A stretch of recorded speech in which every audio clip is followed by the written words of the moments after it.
The Kingdom of Congo, a sophisticated and powerful state in Central Africa from the 14th to the 19th centuries, faced profound challenges and transformations due to the transatlantic slave trade. Its interactions with European powers, notably Portugal, fundamentally altered the kingdom's social, political, and economic structures. The story of how the Kingdom of Congo responded to slavery is a complex tale of resistance, adaptation, and survival, marked by diplomatic maneuvers, internal strife, and the eventual disintegration of a once mighty realm.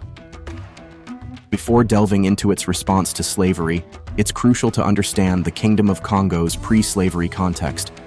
The kingdom, founded around the 14th century, was located in what is today northern Angola, the Western Democratic Republic of Congo, the Republic of the Congo, and the southernmost part of Gabon. It was a centralized state ruled by the Manikongo king, who wielded considerable authority over his subjects and vassal states. Congo was a prosperous kingdom with a well-developed agriculture system, significant urban centers, and a complex society featuring artisans, traders, and nobility. The capital, Mbanza, Congo, was a large, well-organized city that impressed the first Portuguese explorers with its orderly streets and substantial buildings. The Kingdom of Congo's first contact with the Portuguese occurred in 1483, when explorer Diogo Cao reached the Congo River.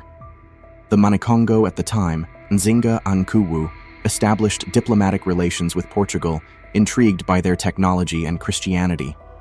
The relationship deepened under Nzinga's successor, King Afonso, 1509-1543, who converted to Christianity and sought Portuguese assistance in modernizing his kingdom. However, the burgeoning relationship had a dark side: the slave trade.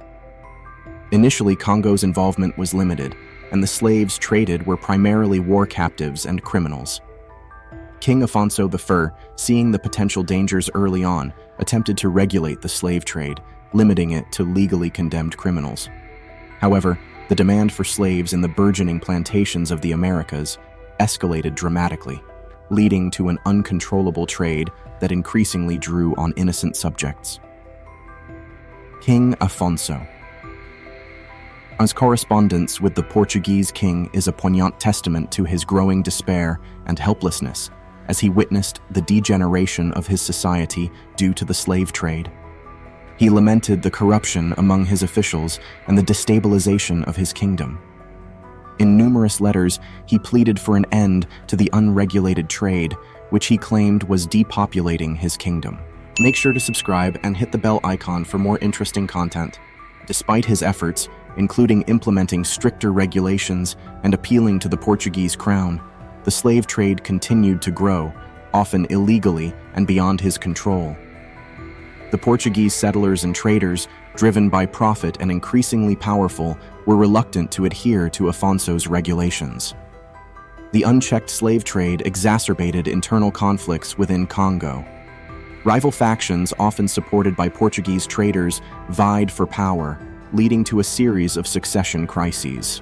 The kingdom's central authority weakened, and provincial governors gained autonomy, some engaging in the slave trade themselves to enhance their power and wealth. By the late 16th century, Congo was a shadow of its former self, racked by internal strife and external manipulation. The situation worsened in the following centuries as the kingdom became the battleground for various factions, including Portuguese-supported contenders to the throne. The conflict reached a climax at the Battle of Mbwila, or Ulanga, in 1665, where the Portuguese forces clashed with the Congo army, resulting in the death of the Manikongo, Antonio I. The battle was a disaster for Congo, leading to further fragmentation and a vacuum of power that various groups, including European slavers, exploited ruthlessly. The kingdom never fully recovered its former power and splintered into smaller states, some of which continued to resist Portuguese influence, while others collaborated, deepening their involvement in the slave trade. Despite these challenges, the Kingdom of Congo's cultural and political legacy persisted. Congo's elite continued to play significant roles in regional politics, and the Congo people maintained a strong sense of identity and resistance. In the 18th and 19th centuries, Congolese figures such as Dona Beatriz Kimpa Vita, who led a religious movement to restore the kingdom, highlighted the ongoing struggle for sovereignty and cultural integrity. The Kingdom of Kongo's response to the slave trade was marked by initial resistance, followed by an inability to control the external influences that eventually overwhelmed the state. The slave trade had a devastating impact, fragmenting the kingdom and undermining its social structure. However, the resilience of the Congolese culture and the periodic efforts to resist and reform attest to the enduring strength and complexity of this historic kingdom. The story of Congo offers a poignant chapter in the broader narrative of Africa's engagement with Europe and the tragic consequences of the transatlantic slave trade.